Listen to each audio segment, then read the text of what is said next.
Hello, welcome back to Kim Reads. Today we're going to start Pride and Prejudice by Jane Austen. Chapter 1 A Gentleman Comes to Netherfield. It is a fact, everyone agrees, that a young man with money should have a wife. At least that's the way they thought in England in the 19th century. And the Bennet family in Meryton in Hampshire certainly agreed. Mrs. Bennet, the mother, was especially concerned that all 5 of her daughters married well. "My dear Mr. Bennet, have you heard that Netherfield Park has been rented?" asked Mrs. Bennet. Mr. Bennet, who rarely paid attention to social happenings, had not heard the news. "Mrs. Long says that Netherfield has been taken by a wealthy young man from the north of England. He is single, and his name is Bingley. He possesses a large fortune, 4,000 or 5,000 pounds a year.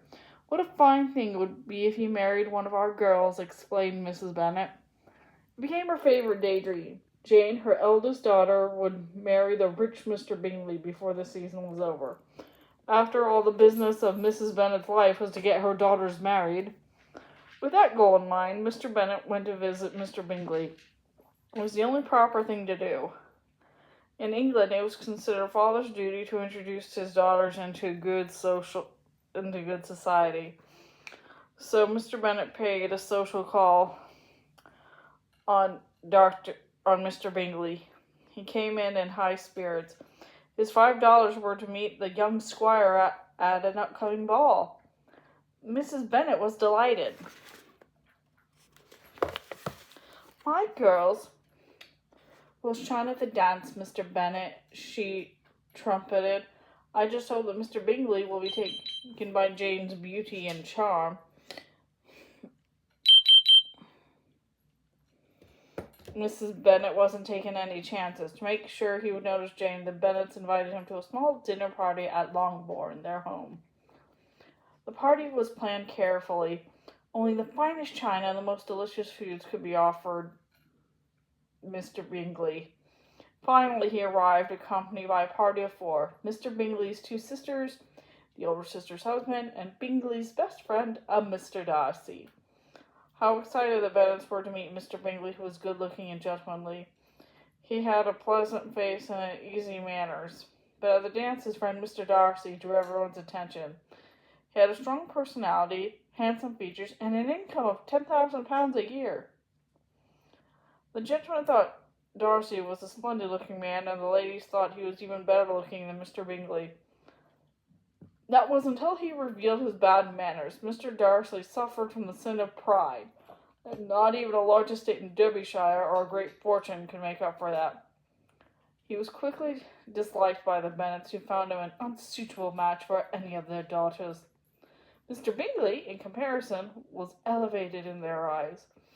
Mr. Bingley was a lively young man and eagerly danced every dance. What a contrast between him and his friend. Mr. Darcy only danced once with Miss Bingley and refused to be introduced to any other lady. Instead, he spent the rest of the evening walking about the room. "He has a most deplorable character," declared Mrs. Bennet. Her neighbors agreed. Soon Mr. Darcy was considered the proudest and most disagreeable man in the world. "Come, Darcy," said Bingley. "I hate to see you standing there by yourself. It is so much better to dance." "I won't," said his friend. "You know how much I hate to dance unless I know my partner." "Come on," coaxed Bingley. "There are many pretty girls here this evening." "You are dancing with the prettiest girl in the room," replied Darcy, looking at Jane Bennet. "She is the most beautiful girl I ever met. Let me introduce you to one of her sisters, who is very pretty," Bingley quietly suggested. He indicated Elizabeth Bennet, who was a few feet away. Darcy turned to look at Elizabeth, caught her eye, and then turned away. "She is not pretty enough to tempt me," he said coolly. "How rude he is," thought Elizabeth, as Mr. Darcy walked off abruptly. She made up her mind. She would never like Mr. Darcy. Elizabeth was both lively and intelligent young woman. Further, she was very independent and followed her own mind farther than those around her. This was unusual for a girl girl in that time and place, and Miss Elizabeth Bennet was the most unusual young lady. Despite Darcy's attitude, the evening passed pleasantly. Bingley's open admiration of Jane put the entire Bennet family in good spirits. Miss Bennet may have hated Darcy, but she thought Bingley was charming, handsome, and elegant. Oh, what a match he was for Jane. When everyone finally left, Jane and Elizabeth were alone in their room, and they talked about the dance. Mr. Bingley is everything I'd hoped for, admitted Jane. He's well-bred and funny and has wonderful manners. He's also handsome, Elizabeth teased her, and so he's just perfect.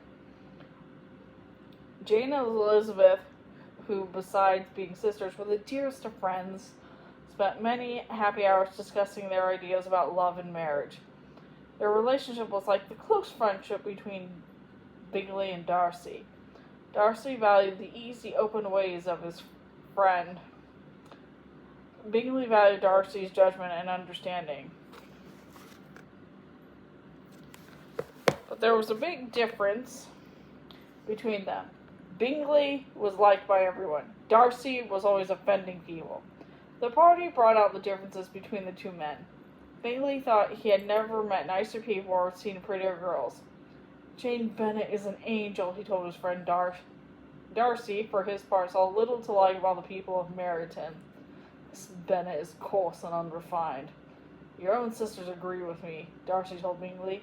My sisters like Jane Bennet, Bingley replied. You may think what you like, Darcy, but I don't care about Miss Bennet's weather. I intend to pursue Jane. And that's the end of that chapter. See you later.